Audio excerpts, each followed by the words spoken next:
What's happening, Bengals fans? Welcome to another episode of Inside the Jungle, the Fumblerooski edition of the podcast. Talking lots of fumbles this week. Bengals lose to the Dallas Cowboys and Andy Dalton over the weekend. What that means again for the orange and black as we head into another Steelers week, this time in prime time, coming up on Monday Night Football. Of course, we want to hear from you, Bengals fans. If you're watching us live on Facebook, YouTube, or Twitter, we appreciate you tuning in. We'll be showing some of the best comments throughout the night here on our program. And, of course, if you want to call in, we've got phone lines open, so make sure you get in touch. 513-572-7757 is the number to call. And, of course, if you're listening to the show after the fact and you've got feedback, hit us up on Twitter at Inside Jungle Pod, or you can email us insidethejunglepod@gmail.com. All right, let's welcome in my guys for this week. I will start with the one and the only Mickey Menzer. Mickey, what's going on, buddy? How was your weekend? It was good. A good weekend. I enjoyed parts of the Bengals game. But yeah, it was a pretty good weekend. Good. Glad to hear it. Did you get a chance, Nick, to watch the game last night? I tuned in for like the last 3.5 minutes of the game. So you saw a good chunk of it. The excitement. I don't know. That was kind of fun to watch too. Well, even the last 3.5 minutes was exciting. So I saw right when I came, I turned the game on right when Trace McSorley got injured. Like I watched the play where he got hurt on. Oh yeah. And then I think it was a 2-minute warning or a injury timeout, and then Lamar Jackson came out and saved the day for the Ravens on fourth down. Crazy. Kind of cool. A big fourth down play. And I mean, you figured he would run for it, and that was a pretty big play. But yeah, it was cool. I'm glad to have you back on the show as always. Appreciate your thoughts on the orange and black. Let's also welcome back in the show. Beam me up, Scott Bantel. Scott, what's up, bro? Not much, gents. Just ready to talk another week of fantastic Bengals football this week. I did enjoy the weather, though. I hope you guys got out. Nick, I don't know what it was like up by you guys, but down here by us, at least on Friday, it was fantastic. Yeah, I can't even recall what our weather situation was this past weekend. I spent a good chunk of it inside, not doing a whole lot. So that's, I guess, how things are in Ohio these days. As I mentioned, we've got phone lines open. So if you want to get in touch with us tonight, you can. 513-572-7757 is the number to call. We've got lines open, so make sure you get in touch. Why don't we start off the show with a call, gents, shall we? Let's go to area code 916. Hi, who's this? Hey, guys. It's Hank from South Carolina again. What's up, Hank? Call. Man, Zach Taylor is like the biggest jerk ever. I mean, like, seriously, when was the last time the Bengals even threw a pass 20 yards down the field? This crap of just running and, like, these short passes is the most boring garbage ever. I mean, if you're going to lose, at least lose with some flair. You know, take some chances. How else are you? I mean, at least stretch the field to open up that if you really want to run the ball and throw the balls underneath. I mean, T. Higgins, his thing in college was he was a deep wide receiver. They're using him for these slant routes. You know, that's not his thing of expertise. You know, you're not utilizing his talents the best way. All three of these wide receivers should be getting shots down the field. I just don't. Well, I mean, they give AJ some shots down the field, but he never catches it anymore. But you know, I just like to get your guys' take because it's you know, just like seeing these Giovanni Bernard runs and you know Samaje Perine, and yeah, I mean they're going to get you 4 yards in a cloud of dust, but they're not going to you know break anything big. So I just like to get your guys' take on this. Hank, what I will say to you is quickly in a matter of months, you've quickly become a hardened Bengals fan. So I welcome that. You're right, though. I mean, they don't stretch the field, but part of that is they don't exactly have the line of scrimmage or the offensive line to allow for these guys to get downfield, right? I mean, they're constantly the quarterbacks, whether it's Joe Burrow or Brandon Allen, they're constantly under threat. So I agree with you. They need to take deep shots. I was looking at the stats from this weekend, and if I would have told you that Brandon Allen would be 27 of 36, you would think that's actually pretty good, right? That's not bad. But he only threw for 217 yards. That part's not great. Yeah, it's horrible. That's horrible. You can't get 217 yards off 36 attempts. You're not going to win any games that way. I mean, their offense is so predictable and easy to game plan against. You know, when you don't stretch the field, you leave the defensive coordinators with an easy game plan. You know, You can crowd the safeties in and knowing they're never going to go over the top. I agree 100%. Gentlemen, do you have any thoughts you want to add here for Hank? So I agree. Part of it is, I'm going to take the easy route. Part of it is there's no protection, right? And so there's no time to let plays like that develop. And if you are, your quarterback's got to roll out, got to find some space. Two, even when Burrow was healthy, we weren't taking a lot of shots down the field. And so I don't know if this offense is designed to do that, which I'm not going to argue for Zach Taylor. I'm not going to argue for that type of offense. I just think that's why we're not seeing it. And so, when you don't put those pieces into your playbook, you're not just going to find them on a Sunday. And so I think that's what we're seeing. I'm not in disagreement that, Taylor's doing things poorly. I think he's a poor coach, and I think that, there should be changes, but that's why I think we're not seeing it. I don't know. I just think that they're not designed to do that, or they've not put those plays in the playbook. Scott, what do you think? Yeah, I agree. Yeah, I agree with you. The biggest issue is the inability to protect long enough to go deep. The second thing is like you were mentioning, how they're built. This is an offense much like Sean McVay's offense in LA, which isn't built and doesn't do that very much. It's not that dissimilar to what Tom Brady was running in New England. I know a lot of the complaints were that they never went deep. And a lot of that was the fact that, Brady's strength is the slant routes, the short to medium routes. And they never had that deep threat either. So some of that's just I think the offense can be effective without going deep. If you've got an NFL quarterback, which they don't right now.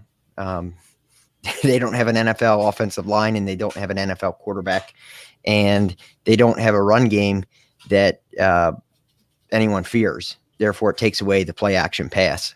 So, without a quarterback, without the deep threats, and without a line or running backs to play off the play action, it's tough to go deep in this league. So, in other words, Hank, what we're saying is there's a lot of issues here that are preventing them from taking deep shots. I get it, but if you never even try, it's sad to watch. Like Tyler Boyd and T. Higgins both have reasonable chances for 1,000-yard seasons, but the way they've been playing, at least since Burrow went out, I don't see any way that they're going to reach 1,000 yards, because the offense is just not giving them the opportunities. And, everything underneath is contested. They're not giving them any shot at deep balls. I mean, that 72-yard run by Tyler Boyd, let's face it, that was just a screen pass. Right. Yep. And, the guy did a good job blocking. The 2-yard pass. So, they've got to do something to be able to stretch the field. That's why I don't know, I'd like to get your guys' take on this as well. I see a real game changer in the upcoming draft. Kyle Pitts, the tight end for Florida. You could trade back to like 7 or 8 and get an additional second-round pick. I would be in favor of doing that, and then you could address the offensive line. Maybe take a couple guys in the second round, but having a game breaker at tight end, because this guy we got at tight end now, I mean, he's okay, but he's not going to scare anybody. He's going to get some 4 to 10 yard passes, and that's going to be about it. He's not going to break the seams open and open up stuff for the other receivers. So I'd just like to hear your guys' take about trading back and taking Kyle Pitts, a tight end out of Florida. Well, I know Mickey wants to trade back. And I can take that off there. Well, we appreciate the call, Hank. By the way, I hope my Irish beat your Tigers this Thanks. weekend. All right, buddy? Yeah, hey, if they do, they do. We've been winning for a long time now. It's but I mean, the thing is Bengals fans who are also Buckeye fans or fans of other successful teams, they know what I'm going through. You win on Saturday and lose on Sunday. So Mickey knows all about that. Yep. All right, we'll address your question I'll now, talk Hank. to you guys Appreciate later. the call. And all right, thanks. That's Hank starting things off here on the show. We welcome into the show over on the Best Coast, Anthony Cosenza as well. AC, what's up, buddy? He's muted. That's all right. He's had a long day. I know. Gosh, just par for the course, right? How you guys doing? We're doing sorry, all I'm a little late there. Good to see you guys.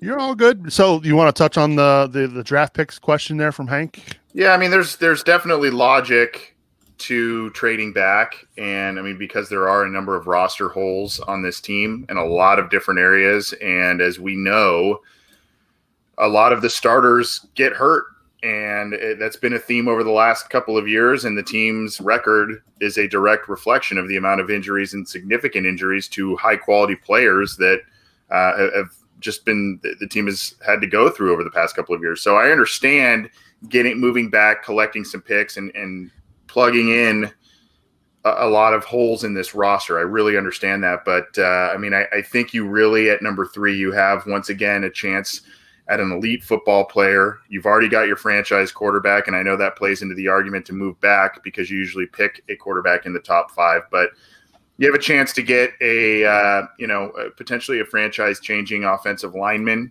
and you can basically repair one of the major areas of concern on the roster by staying put at number 3. Maybe you move back at the top of round 2, right? Maybe you move back there and you get a couple of picks. Those aren't necessarily as high of an impact pick as maybe moving back in the first round, but maybe you're able to get something towards the top of the 3rd round, 4th round, and grab some depth that way and still kind of have your cake and eat it too. But I would stay put at 3 and take Sewell if that's where they end up landing, which it looks like they will. And maybe make some maneuvers in the rounds after that. But in regards to, I see his point, Hank's point about drafting a tight end. I think we definitely have missed CJ Uzama this year. His ability to get down the field, losing him early on in the season was rough to that Achilles injury. Kyle Pitts would be great. I just don't know if he would be there in the early 2nd round. I could see him being a potential 1st-round pick based on what he's done at the University of Florida. Yeah, I wasn't, and I don't want to cut the other guys off. I wasn't necessarily saying Pitts will be there in the second round or something like that. I was more just saying, you may have to sacrifice if you stay put at 3, and then maybe you look at making some trades in the other rounds. You may have to sacrifice another quality player like a Pitts, and he would be a helpful player. But and I know tight ends block, but offensive line is what this team needs. And when you have a chance right now at number 3 to take, a very, very talented offensive lineman right away that you can plug and play, you've got another guy in Jonah Williams who's shown you some things. All of a sudden, you kind of feel a lot better about your offensive line, which is the biggest area of concern right now for this team. So yeah, I don't think Pitts would be available in the 2nd round, 3rd round, something like that. I think he's way too talented for that. And I think he would be a useful tool, but I think this offensive line is the thing that needs the immediate attention. How about you? Agreed. I mean, I can't even sniff a tight end. I don't hate Sample as a tight end, right? Like I like the contributions we're getting. The guy's got 36 catches this year. He's a strong blocker. Like he's not going to be the Gronk or the Eifert that's going to break things open, but I think he complements what the Bengals are doing well, and the weapons are there. We're just not, I'm just looking back at the stats, for long passes, and 23 yards, 20 yards are the long for games. We're not moving the ball down the field. And I think a huge thing is, not just the play calling, but the offensive line. And so you have to stick with line. Where I disagree with AC and probably majority of the Bengals kingdom is I trade back this year. I don't put all my eggs in the Sewell basket. I don't know. I think depending on how the season ends, you may have the opportunity to get some serious value for that pick, whether it's 2 or 3. And so I don't know. I trade back and see what we can do. This is from Henry in the chat on YouTube. He says trade back from number 3 overall to number 7 overall and get another second round pick. I don't know. I think if I'm sitting at 3, I'm trying to at least get a number 1 for next year as well, if possible. I mean, you can do great things with a lot. I mean, look what the Dolphins did. Like, they changed their team because they stockpiled picks. And they traded players that had value. Yeah. I don't know if we necessarily have that. It's harsh, I know, but I mean, we do. I think we do. I mean, Carlos Dunlap proves that. Okay. Well, yeah. But do we know how to get that value from it? That's the question. You got to trade those guys before they quit on you, though. That's what Miami was able to do. We did not do that so well. We're back to this. I don't know. Did we force him to quit? Like, I don't know. No, we didn't. I'm just saying they should have traded him last year. They were a year late on that. We shouldn't have benched him and then traded him. I agree with that. Yeah. Yeah, there's a lot of things they would have, could have, should have done. I mean, they probably should have traded AJ when they had the chance and didn't do that. But we saw life from AJ. We did. So let's talk a little bit about the game, right? Mickey, you want to start us off with your best and worst? My best?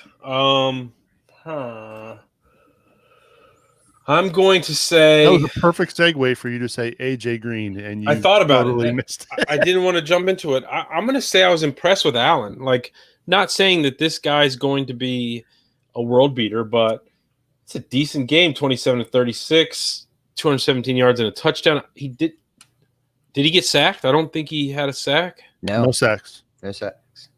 Didn't get hurt, but no sacks. Finley got sacked. Yeah.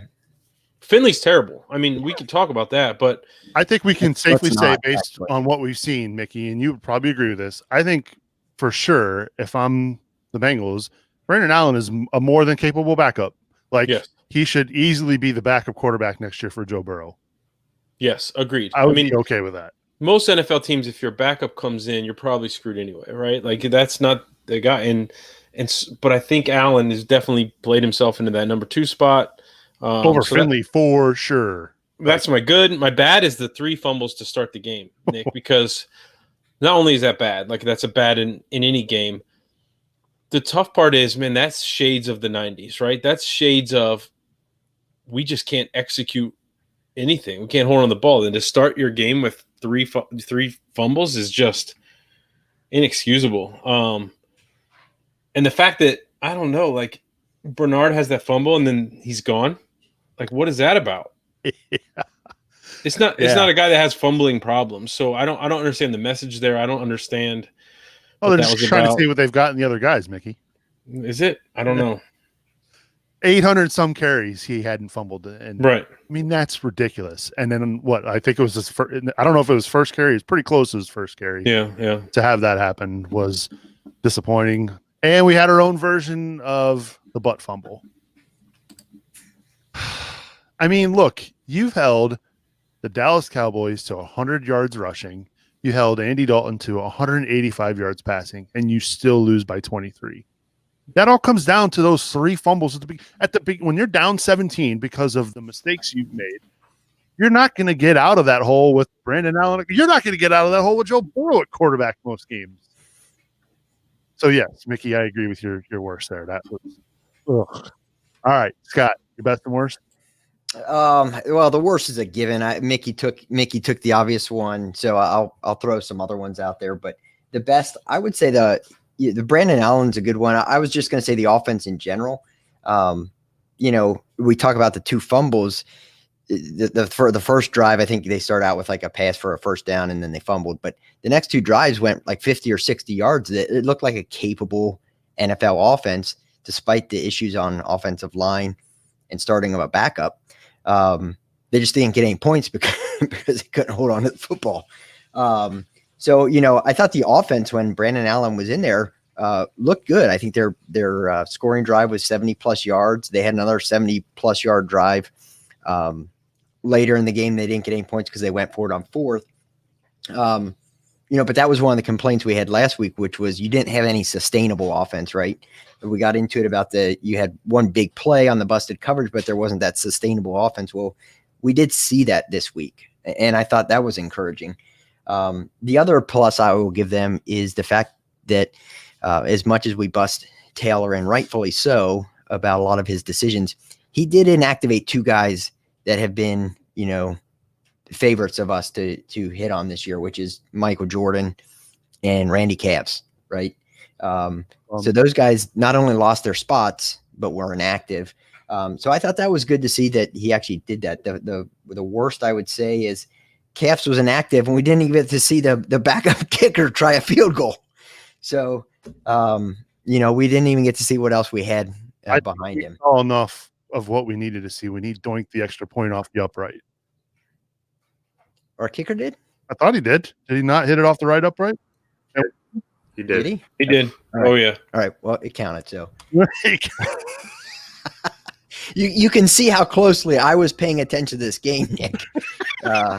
You think I miss kicks? I don't miss kicks. I'll be honest. I didn't even know that Cavs wasn't in the game until afterwards. But there you go. Yeah.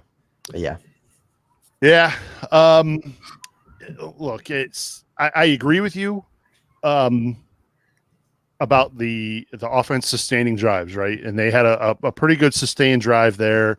I want to say it was in the second quarter, and they went forward on 4th and 1, and Alex Erickson is not exactly the guy you're thinking is going to get the ball on 4th and 1. They run a little end around that gets blown up, and he fumbles the ball. And I don't know. Maybe that wasn't 4th down, but it was still the fact that he was getting the ball. It was, but I'm glad you went there because we can't play reverse being 2020 here with this. It was a fine play call. It worked. He had the first down. He's got to hold on to the football. It doesn't matter who he throws it to, right? They're NFL players, or hands it to. They're NFL players. That is on the player. Alex Erickson is a good enough NFL player to hold on to the football. So it was a fine play call. It worked. It got him the first down. That's on Erickson. I don't like to be the Zach Taylor supporter, although it always sounds like I am. We don't get to blame the coach for fumbles, right? It wasn't Marvin's fault that Jeremy Hill fumbled. It's not Zach Taylor's fault that Gio, Travion, and Erickson fumble. There's plenty we can put on Zach Taylor. The fumbles, which you just said yourself, cost them the game. I mean, you can't climb out of that hole. Everyone wants to blame Taylor for this game. I don't know how Bill Belichick does. Well, actually, Bill Belichick did win a game where they fumbled the first 3 times, but that's probably the only coach that might be able to win that game, right? Yeah. He also had Tom Brady at quarterback. Yeah, he did have that too. Yeah. It was a rough one for sure. AC, your best and worst? Yeah, I mean it's tough to disagree with what the other guys said there. Brandon Allen looked pretty good. I will say this. I think he should be in the mix for the backup court. One of the goals for this year, based when Burrow went down, was can Brandon Allen prove himself to be a viable backup? He definitely proved that this last week, but I don't know if I'm ready to just give him the job next year. I think there should be some competition for that, especially given what we've seen from Ryan Finley. Well, they better bring in somebody else in Finley. Yeah, they're gonna need to bring some competition in there to make sure that they really shore that up. Hopefully, it's never really a need again with Burrow being healthy. But who knows? I think that's going to be a paramount position next year, especially as we watch Burrow potentially recover. Is he going to be ready for week 1? All that kind of stuff. So we all think he is, but we'll see. But Brandon Allen looked pretty good. I thought he played pretty well. There were a couple of kind of egregious misses that he had, but not many. And then there were a couple of drops too by players. So his stats could have been, even better if T. Higgins and others caught a couple of other passes there. So that way, I guess I would kind of echo those sentiments a little bit. And on the worst, I'm gonna kind of again piggyback off of what the other guys said here. And I don't know that Zach Taylor is immune to blame for the 3 fumbles, personally speaking. I know Scott makes a good point about, the players are the guys that have the hands on the football. They're the ones that gotta know to hang on to the football. But look, number one, what worries me are 2 longtime veterans that fumble the ball, one of which is your captain in Gio Bernard. Zach Taylor said after the game, the game plan was all week that a lot of different guys were going to get carries this week. And so you would think that those guys are going to be mentally prepared to hang on, know that they're going to get the ball, hang on to the football, that sort of thing, and not have these kind of mistakes. And the other thing is, when you see one guy fumble as a team and you're going to be getting a handoff, that sort of thing, maybe that's in the back of your mind. One fumble already. Hey, I gotta really concentrate on ball security. We've already lost the ball once. 2, hey, let's hammer this home, right? We're not fumbling the ball again. And then 3 times you still fumble the ball. That's players, but I think that's also a little bit of coaching. Whether you want to point to accountability, whether you want to preparation, point to that. I don't know, but I think there are a lot of people to blame for those turnovers, and it's just kind of a lack of discipline as a football team. And you can point to Brian Callahan, you can point to Zach Taylor, you can point to the players, probably all share the blame in that, but I don't know that I would say Zach Taylor is immune to blame on those 3 straight fumbles to start the game. Mickey, you look like you wanted to chime in. Yeah, I mean, I can't agree or disagree with on the blaming Taylor, right? Like, because we don't know the conversation. The scratch my head is the way he handled with Gio. Like, here's a guy that doesn't fumble. And when you watch that play, he's not careless with the ball. I mean, that was one of those circumstances. The guy, I don't think he had a clue anyone was coming up behind him, and the guy swatted the ball. I mean, that good defensive play. Yeah, those things happen. I don't know. I kind of equate it to like a pitcher, right? When a pitcher gives up a home run, you don't yank him, right? Like, he has to shake that off, and the next pitch is a new thing, right? Like, shake it off, it's done. He didn't allow a captain, a veteran, a steady guy with the ball to come back in and do that. Like, he yanks him, he's done. I don't understand that. I don't understand that call, and so that's one of the questions I have with Taylor, right? Like, what are you punishing the guy that doesn't ever fumble? I don't get it. Yeah, and there was a lot of talk about that. I mean, Taylor himself says that's not what it was. Of course, that's what he's going to say, right? So, put the weight on that as you will.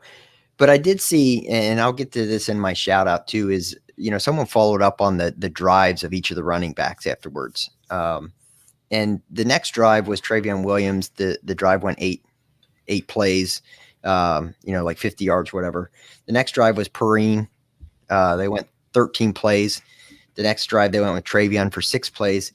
The drives that Gio was in there, the drives went for 3, 6, and 4 plays. 2, 3, 6, 4. So clearly the offense wasn't moving with Gio in there. So as much as I love Gio, and I think he should have been playing that entire game, if you look at it objectively and see, okay, was the offense moving when Gio was in there? The answer is no. I'm not saying that's Gio's fault, but the numbers are what they are. When Gio was in the game, the offense didn't go anywhere. Of those runners, though, is Gio the guy that you're going to hand the ball 6 yards deep and expect him to just blow up a hole and cut through, right? He's the guy that you have to get creative with, and he's proven that he can do it, and I'm not seeing that this season at all. Like, I'm not seeing us do that with Gio. It's one of those things is like, I feel like Zach Taylor's like, this is our offense. Everyone needs to fit in to what I'm, prescribing, and that's not the way to run it. Like, so many people hurt. Like, you have to adjust, and I don't see that from this coaching staff at all. Shoot, we've been saying that with Gio the last 4 or 5 years with this, with the previous staff, was they're not utilizing Gio to the best of his ability. I don't know why, but that's 2 coaching staffs now that I agree with you. They're just, they could do a lot more with him, and they're not. If you get 3 of those Gio type plays a game, like, that's success. You know what I mean? The screen that he breaks for 40 yards, or, those things, like, those are game changers. And we're not, I don't even see us putting him in the position to do that. Plus, I mean, Gio's great at blocking for the quarterback. Like, he does a lot of things well. He's not the guy that you're going to hand the ball like Bettis and, he's going to pound for 4 yards. Right. Yeah, I agree with you there. Let's go back to the phones, shall we? Area code 305. Hi, who's this? Hey, what's going on, gentlemen? It's Fatal, man. Fatal Content. Where you been, brother? Oh, man, just been busy with work, sleeping when you guys are running the show, so my bad. I just said, let me call in today so they don't think I disappeared when we're losing. We're always losing, but when we're really losing. Yeah, what's on your mind, brother? I guess what I'll say is the good, I guess, that I took away from that is we're a step closer to a top pick. And I guess the bad is I don't know why we still have Taylor, man. I don't know why any of this is still going on. It's hard to argue, right? I saw a lot of people last week on social media talking about how winning the Dallas game was going to be good, and I didn't understand why. Like, I get you want to win for morale purposes, but like, it doesn't really do you any good to leapfrog the Cowboys in the draft order. So I did not understand that, why people were thinking that winning was going to solve things. Like, I don't know. Personally, I'm with you, Fatal. I think that this coaching staff needs to go. The question will be whether or not the Bengals ownership pull the plug, and I don't know if they will. Yeah. Sorry to cut you off. And I saw that. I don't know if you guys spoke on this. Sorry, I just started catching the show. I saw something that made me cringe a little bit when Joe Burrow was. I think he made a comment this week or the week before about he thinks he can win the Super Bowl with the coach in place. And of course, he's going to say that. Oh no, Joe, don't do that. Yeah, but he's got to say that, right? I think. Yeah, he has to. But it's better just not to say anything at all. But the fact is, he has to either believe it or he's saying the right things. And to me, it's like, oh man, I wonder if Mike Brown is listening to that and saying, well, my quarterback is behind it, because this. I don't know any other coach who would still have a job at this point. And as you guys said, fair point. It's not all on him, but at the same time, like Mick just said, he stole the thoughts from my mind. It doesn't look like we're even heading in the right direction in any way. There's no adjustments. There's no, okay, I see a glimpse there, I see a glimpse here. It just looks like run my scheme by any means. I don't care who's out there. And it's like, no, you have to play to your players' strengths, man. It looks like we just go out there, trot out a vanilla game plan that we had from the beginning and throw all hope in the air. It's like, I don't get it. There's a lot not to get right at the moment, Fatal, unfortunately. Can you tell? Do you remember how positive this podcast used to be? You remember how upbeat we used to be? Like, we used to be the fans that people came to because we were honest and we were positive. And I don't know what happened. Maybe the break killed all that. I mean, I would still be if we had Joe Burrow. I mean, even with the losing, you can go through it if you see the advancements of his game every week. But it sucks when you have the guy out and they basically sabotage them, and now it's just once he went down, I almost lost I just don't want to watch football at all. It's depressing. Yeah, I can certainly understand that feeling, Fatal. I don't think you're alone here. Yeah. Anything else you want to add tonight? No, man, that was it, man. I just want to say you guys are awesome once again. Always good to hear you guys' voices. I still check you out even when I'm not listening. So, Background King, Scotty, Nick, hey, you know my guy over there with the hat on, man. He's the man too, man. My man Mickey. So you guys are awesome. Keep up the good stuff, and I wish we were doing this under better circumstances. I hear you, man. Who freaking day, buddy?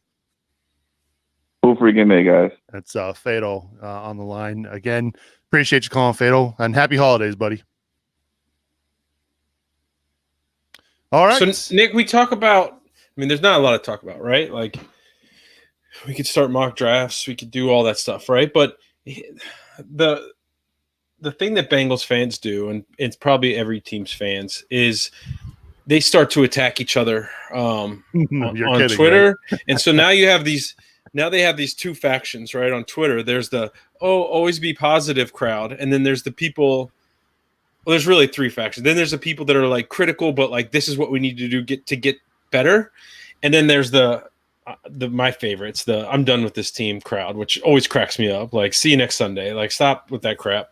But I'm just as annoyed with the be positive rah people as I am in the middle. Like, the fact that we're here arguing whether we should, do this draft this way or sign this free agent shows that we're still in it. We're still excited for this team.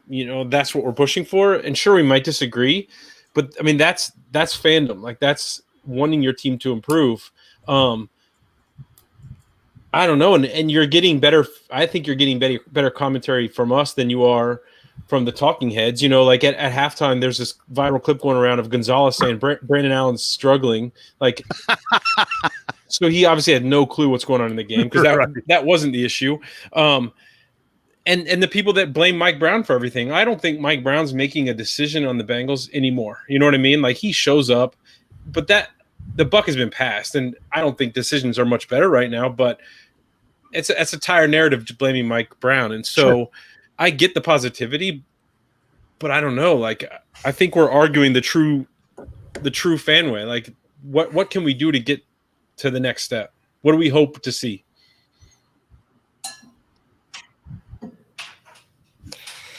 I agree with you, Mickey. And I think where I'm at with this and where I come off as being the Zach Taylor apologist is I'm almost taking the Zach Taylor approach to the Mike Brown argument, right? Which was, everyone hates Mike Brown. So everyone wants to blame Mike Brown. It's all Mike Brown's fault. At some point in time, the buck does start coming down to other people, right? So, like, yes, Zach Taylor deserves a lot of blame. We can go through a laundry list of that too. But there's also things that, players holding onto the football, doing their job, doing their assignment, whether it's the offensive line, even if the guys suck, if they're not doing the right assignment, it's the play's not going to work, so there's plenty of blame to go around. The way I end up looking at Taylor is, yes, he has not looked good, but there are plenty of issues on this team that go far beyond Zach Taylor. And so the fire Zach Taylor sucks, our problem Zach Taylor, that's just scratching the surface, right? That's an easy, lazy man's argument of what's going on with this team. There's issues going, 2-3 years back on this team that have nothing to do with Zach Taylor. There's a lot of things on this offensive line that also have nothing to do with Zach Taylor, things that were put in place before he got there. So, the Zach Taylor blame game is tiring on me, just like the Mike Brown blame game. I mean, if you're talking about Mike Brown and blaming Mike Brown, okay, well, can you talk about management, overall management of the team, and not necessarily point to Mike Brown if you think he's out of the game or whatever? I mean, look, guys, I like the idea that the Bengals went innovative, young, offensive-minded head coach this time around after kind of going the old school approach with Marvin Lewis. But there are things that this team and how they operate. Granted, we're not inside those walls on a daily basis, but there are things that this organization, in terms of responsibility, places upon their head coach that practically every other NFL team does not ask its head coach to do. And when you have, I've kind of sat here and said, Zach Taylor's bitten off more than he can chew by assuming play calling duties. Well, he probably in other places might be a little bit more successful at that facet if he didn't have to put out other organizational fires and carry so many different hats that this team forces its coaches to wear. So that's kind of my standpoint on it. And I guess that could be critical of the team. I could come off as critical, but I'm also invested and I want to see them be successful. But my thing is, you can keep running guys like Zach Taylor out of town. You can run Marvin Lewis out of town, David Shula, Bruce Coslett. At some point, you got to say, who's making the decisions on all of these coaches who are failures and why are they failing? And likely a situation in why these guys are failing is because the systems that should be in place within the organization to set up these head coaches to be successful aren't there. That's why I was excited after Marvin Lewis got there, really elevated what the organization should be doing. And the hope was Zach Taylor, being the young, hungry, innovative guy, was going to take that baton and run a little further with it. We saw a great free agency period by the Bengals this year. They got their franchise quarterback, and you're saying, okay, here's really where the baton's being passed from Lewis to Zach. Let's go. It may not be playoffs this year, but let's go.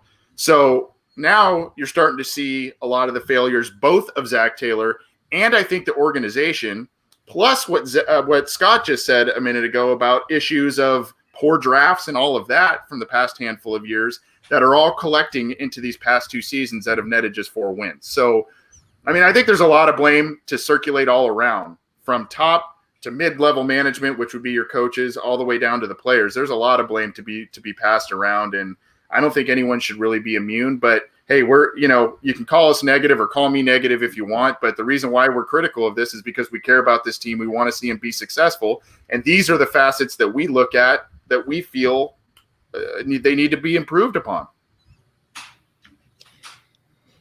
Yeah, and where the hypocrisy of the front office comes in, though, is, during the stretch where they went to the playoffs 5 straight years, which was a very good stretch, no one gave credit to the front office for that, right?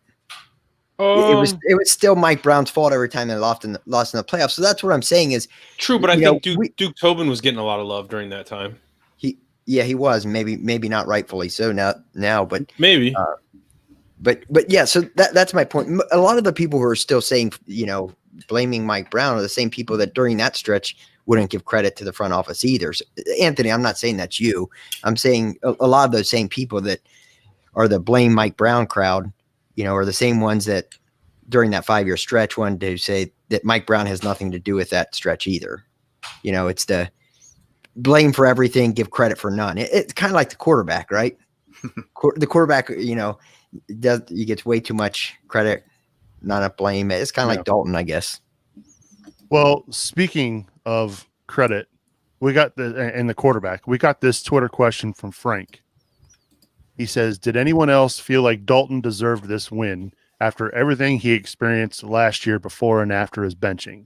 I know that hindsight is 20/20, but would have been great to have him coach Burrow through his rookie year and see him retire in stripes." I was happy to see it. I was glad to see him having fun out there. It was cool. His comments before the game when he talked about come back to Cincinnati and the kids in the hospital and stuff like that. Like, he's always been a good dude. He said the right things. I don't know. Like, I think you'd have to pay him too much to sit behind Burrow. Like, I think that just wasn't going to work out. But my take on the Dalton situation.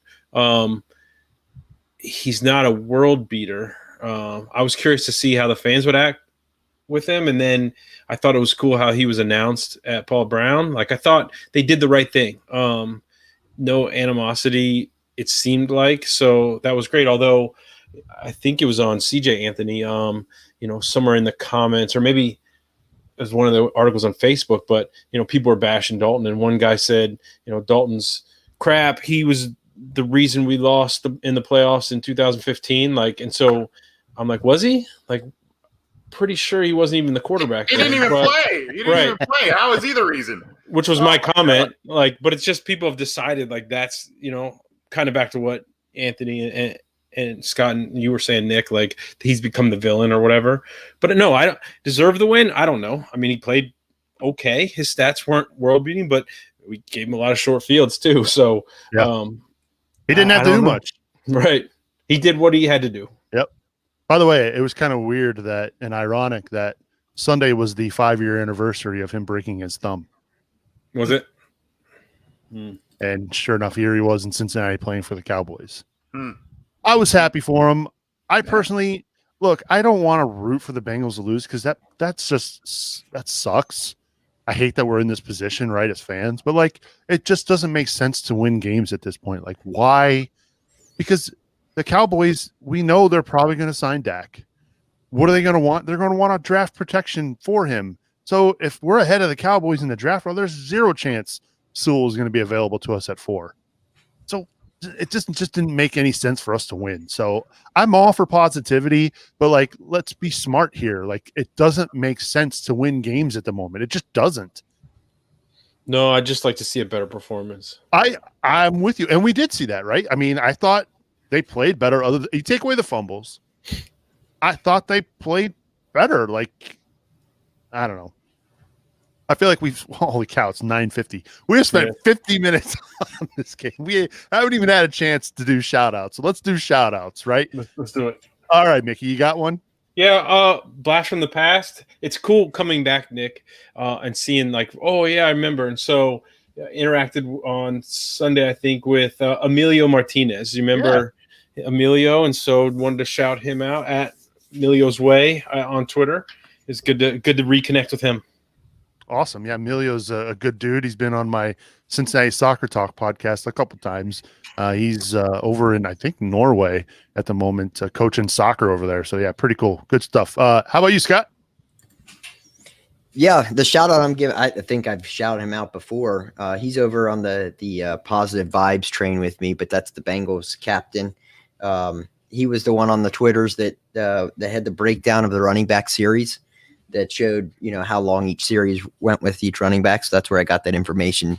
So shout out to a fellow positive Bengal fan on the Twitter sphere. He is very positive. There's no question about that one. For sure. How about you, AC? Yeah, Bengals captain's a good guy. Very good guy. I'm going to go with a guy, Tommy Williams. We've connected through Facebook. I think he listens to this show. He sent really interesting piece of information my way, and it was a clip of, if you Google Zach Taylor, at least earlier today, the Wikipedia article, and I know Wikipedia is not the most reliable source all the time, but it already speaks of Zach Taylor in the past tense. As the head coach of the Cincinnati Bengals. So someone's in there working their little editing magic in Wikipedia, but it was just a funny little thing. And I said, that's interesting. I don't know how reliable that is, but Tommy, thanks for listening to the program and keeping an eye on what we do. I'm going to give a shout out to an oldie but a goodie, and not to be confused with Chris from Dayton, but I'm going to give a shout out to Chris from Springfield. He was tweeting at Anthony last week, not knowing we were back. Chris, we're back, man. So call in. We want to hear from you. So Chris from Springfield, I'm giving you a shout out this week. Enigmatic on Twitter. Thanks for following us, and thanks for tuning in. If you want to shout out, the blame at me. He pointed the blame at me. I'm like, what are you doing, man? That's right. That's right. So if you want to shout out here on the show, follow us on Twitter at Inside Jungle Pod. And we'll definitely give out a shout out for you this week, or next week, I should say. I saw an interesting tweet today. I can't remember who it was from, so I apologize for not giving full proper credit to it. But he tweeted out that the Bengals offense, out of their last 55 offensive drives, have scored 5 touchdowns. That's getting it done, gents. That's getting it done.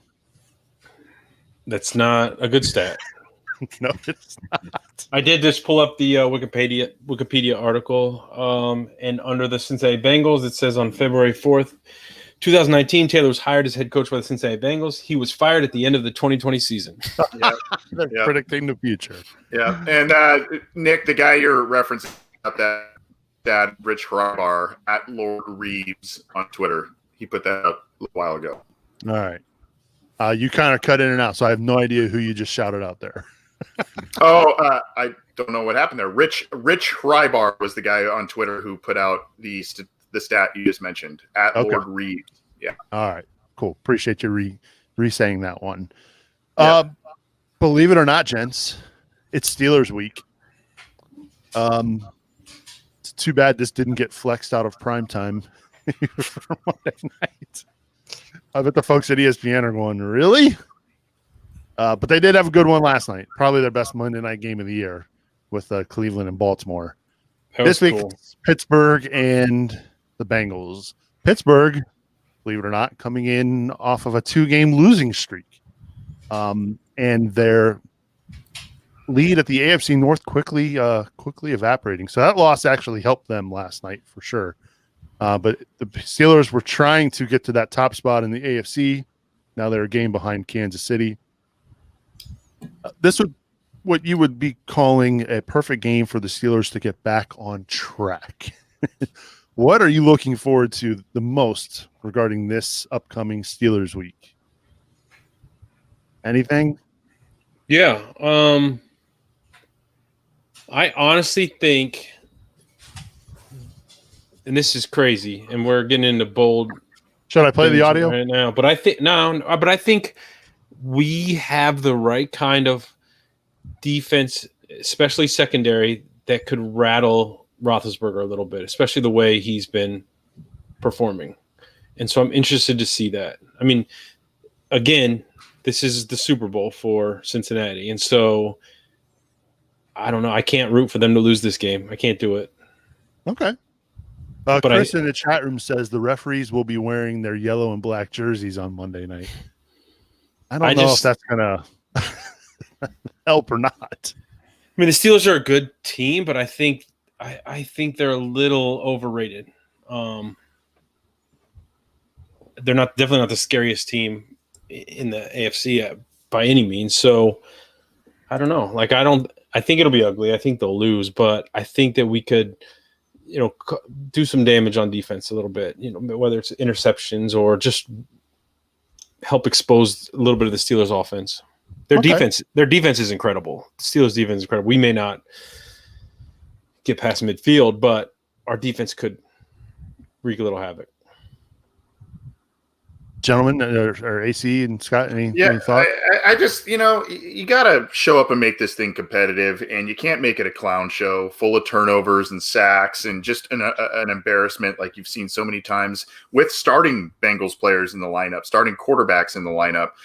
You got to have a good showing. And look, I think Zach Taylor's job is safe not only for the rest of this year, but probably into the beginning of next year. But if there's really only two factors, I think, that would cost him his job this year. Number one is if they want to give Darren Simmons, a guy that they interviewed last time around for the head coaching job, if they think he can come in an interim basis and want to give him a short little audition, if they're really adamant about that, that would be one facet. But if they get blown out and embarrassed in this game, that might be the kicker for Zach Taylor. And I don't want it to happen. I don't want that to happen. So I think they come out, at least make a respectable showing with the roster that they're putting out there based on injuries and COVID and all kinds of stuff. So,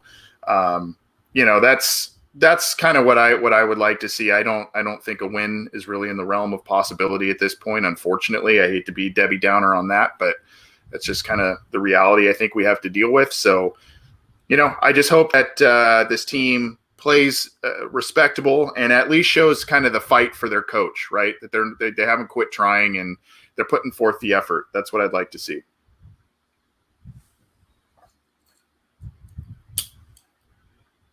You're muted, Scott. It's okay. It doesn't really matter. Nothing exciting was coming out of my mouth anyways. Insert joke.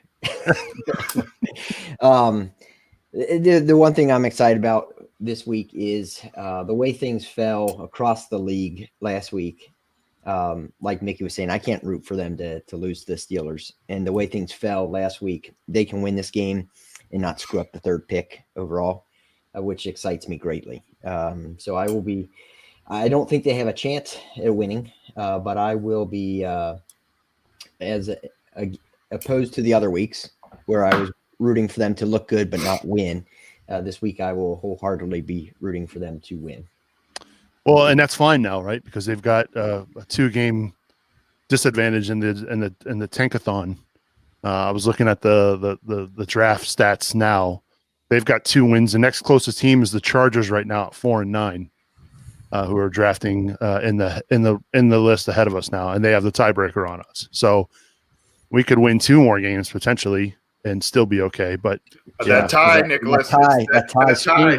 No, wait a minute. I take it back. They can only win 1 more game. They can only win 1 more. Yep.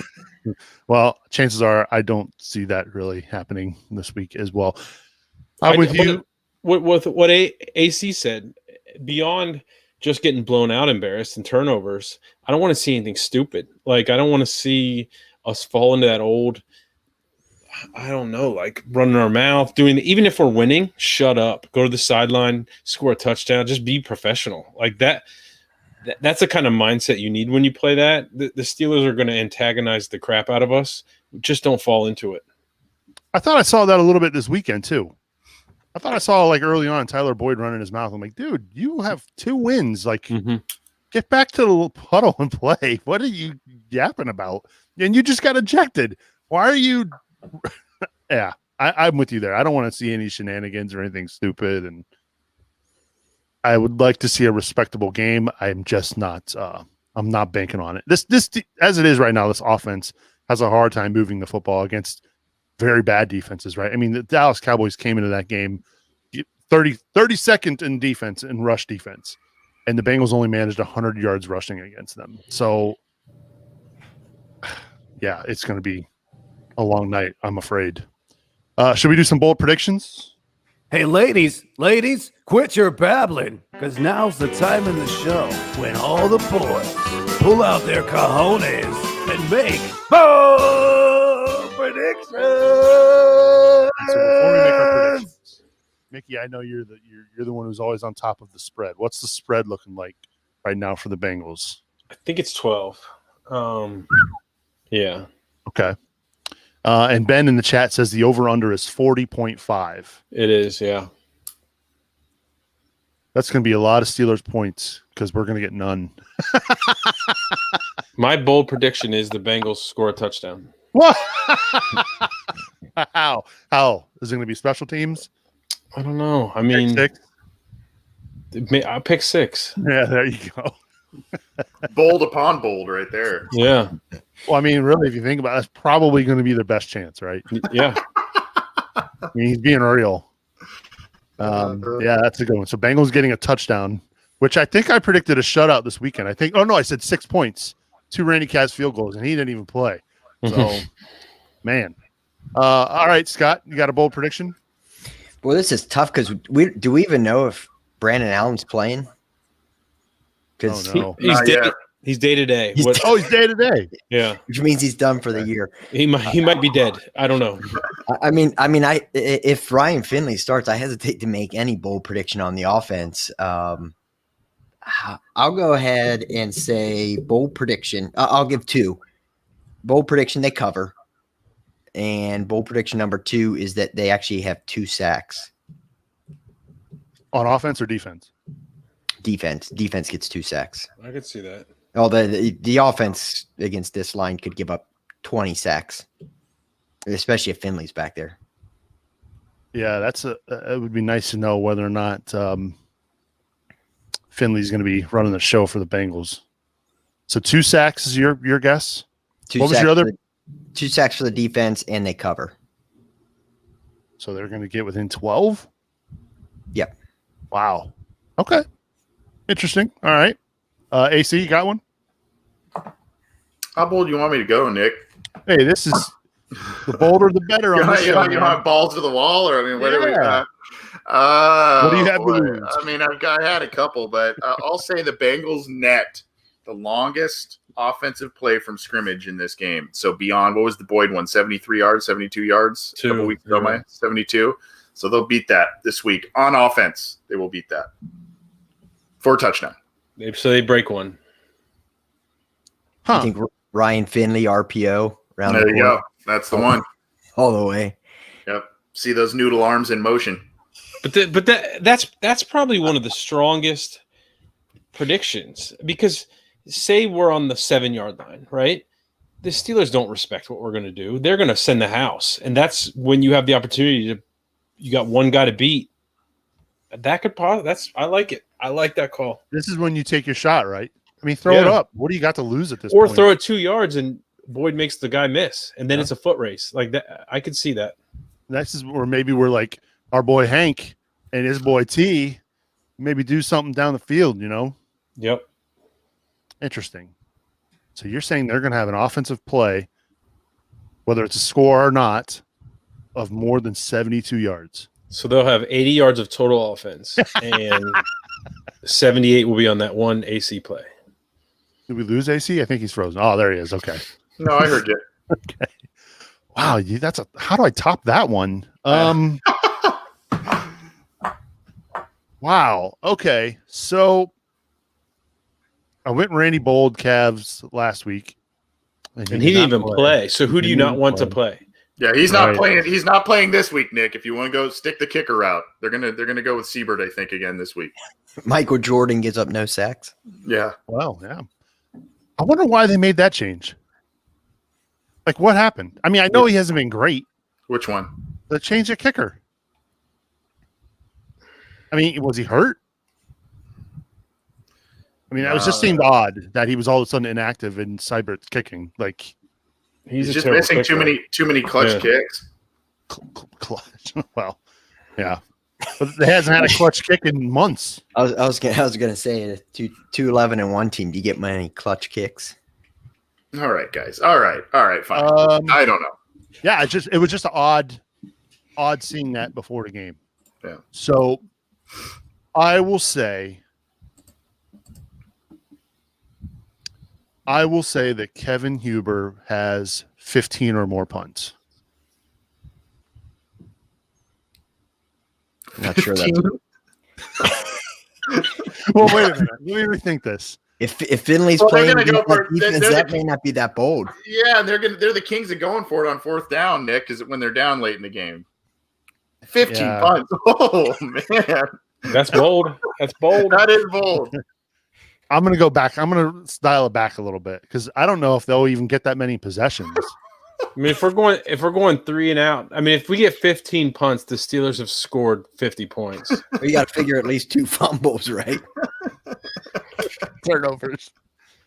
All right, I'm going to dial it back. I'm going to go 10. I think I'll have 10 punts. 15, that was a little far. 10, I just don't know if they'll have that many possessions. So I'll go. It's still Pretty bold. It's still 10 punts is a lot. Huber has done that before, by the way. He's had 10 punts in a game before. So yeah, that's my bold prediction. Henry in the chat says T. Higgins 75-yard touchdown. That's his bold prediction. Chris Hubbard in the chat on Facebook says no points in the second half. So yeah, those are some of the bold predictions that have came in. Now we've got score predictions. Henry in the chat says Steelers 38, Bengals 6. So let's do our score predictions, shall we? Mickey? I'm going to say 28-10. Okay. Steelers win 28-10, huh? Yeah, bet the under. If the Bengals, correct me if I'm wrong, if the Bengals lose this weekend, do they clinch the third spot in the draft? I don't know that. Because No. with 2 games left, No, because they could still win 2 and get ahead of the teams currently with 4 wins. Yeah, because they'd have 4.5 if you want to call it that with the tie. Okay. Gotcha. All right. Never mind. So Bengals, you said 28-10, Mickey? Yeah. Okay. Nick, I just looked it up, and the most punts in an NFL game is 17. By Kevin Huber. It was Cincinnati versus Pittsburgh. Really? Oh my gosh. Lee Johnson? Lee Johnson? No, when was this? I don't know. It doesn't say the year. But then they also have 16 in a game. Cincinnati, yeah. So maybe it's not so bold, guys. So the Bengals hold the NFL record for most punts in a game, number 1 and 2 spots. Is that what you're telling me? They're tied with the Bears and Green Bay. Oh my god. Things you didn't know. Things the more you know. All right, Scott, Mr. Positive. You think they're going to cover the spread? Chris in the chat says 28-0. I'm assuming he's talking about a Bengals loss. I don't know. Maybe he's one of the positive fans. Yeah, I was trying to think of my score prediction here, and I become a little bit less confident on keeping it within the spread.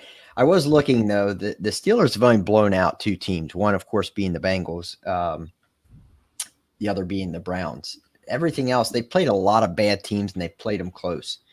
All right, to keep it within the spread, I will say Steelers 27, Bengals 17. I say we get a garbage touchdown at the end. They jump out to a big lead. They kind of slow down. They probably have the third string quarterback in, pull their foot off the gas, 27-17. They probably don't even have a third string quarterback that'll be dressed. But they'll definitely have a backup for sure. I agree with that statement. All right, AC, what you got? Gentlemen, last year, the second game between the Steelers and the Bengals lost just 16-10 at home, and Ryan Finley was their quarterback, if you believe it. Didn't they go against Duck Hodges, though? They did. Thanks for that cold bucket of water, Scott. Appreciate it.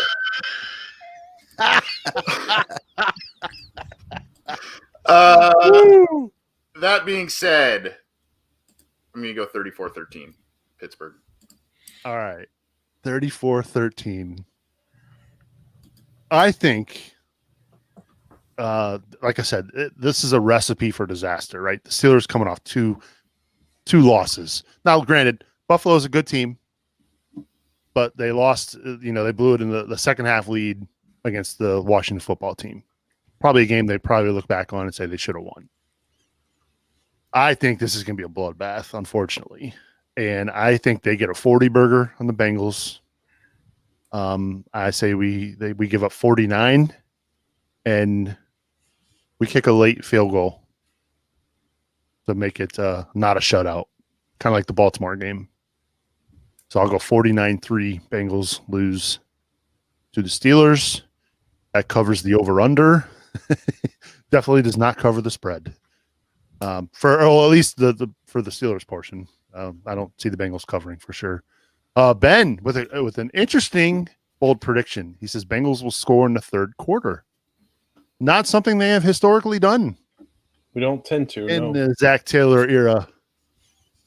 So yeah, he also says Bengals will lose 20-3 to the Steelers. So he also brings up a good point. He says got to get in range to kick a field goal.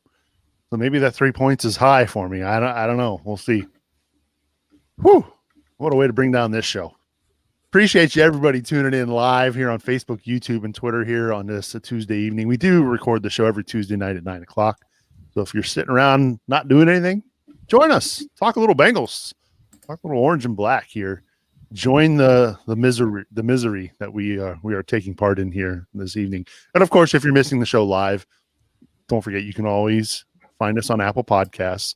Make sure you leave a rating and review there. I did not check. I should have checked to see if we had a new rating and review this week. So if you did leave a new review, thank you. I will be sure to read some of those next week on the program. All right, let's wrap things up. Mickey, your final thoughts as we get out of here. Thanks again, as always, for being on the show, buddy. Yeah, we got some exciting college games this weekend, and then bundle up and watch the Bengals do their thing on Monday night. It'll be fun. Yeah, should be an interesting weekend of college football. It's been interesting seeing all the UC fans up in arms tonight over the latest college football playoff rankings. I think they should be. Yeah? Yeah. It's trash. I mean, I'm not a UC fan, but I'm not a UC hater. I don't know how you're putting two lost teams above them and bumping them back. I mean, do I think UC competes with anyone in the top 4 or 5? Probably not.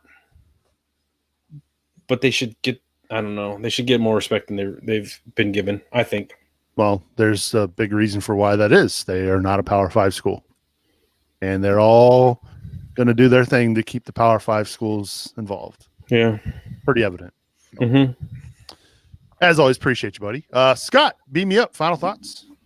Yeah, that is a shame. And that gets me to my my final thought, which is not Bengals related, but I did hear that tomorrow is signing day, which has snuck up, I'm sure, on basically everyone, as most things have this year. So I'll give the normal shout out that I like to give around this time of the year, which is adults, please don't be tweeting high school kids regarding the school they choose. If you're a 40-year-old man tweeting a 18-year-old about the college they choose, you, my friend, are a loser. So do not tweet at the kids for where they pick to go. That is my final thought, Nick. Well said, Scott. Well said. Did not expect to go there tonight, but well said, Scott. Speaking of college football, AC's USC Trojans out there undefeated on the outside looking in on that college football playoff. Making it interesting on themselves. They can't seem to close out a game right away. They just want to fall behind and win it at the end there. That's what they want to do. But a fun season for what limited amount of games they've had to play. So fun season for the Trojans. I just want to make a note on my score prediction that the 13 that the Bengals score is not because Austin Siebert hits 2 field goals. It's because he misses an extra point. Oh, okay. Thank you for clarifying that. Yep. Thanks for tonight, Nick, and the other fellows, Mickey, Scott. Sorry I was a little late, but good chatting Bengals with you as always. As always, we hope you're feeling better too, buddy. Thanks, man. My final thoughts as we get out of here. Again, thank you for Mickey and Scott and AC for joining me this week. As much as we're negative around here. It is fun to sit around and talk Bengals with these gentlemen. Last week after the show, the best part was we wrapped the show, and no joke, we went another 45 minutes amongst the four of us just going on about the Bengals. And it was one of those things where, man, I wish we hadn't stopped recording for you all to watch, but it was quite the experience. So I certainly love doing that. Thank you for tuning in live. If you're watching us on Facebook, YouTube, and Twitter, we appreciate you spending some time with us. And thank you for listening and downloading the show each and every week, Bengals fans. It's been a blast bringing this show back and hearing from fans from long ago. And glad that we're having the chance to be back in your earbuds, your AirPods, whatever you want to call them, whatever you're listening to this very podcast. So with that, we'll wrap things up. Thank you to Scott, Mickey, and AC. I am Subes. Bengals fans, we will check with you all next week. Hoo day, everybody. Who did? Ooh, day. Ooh, day.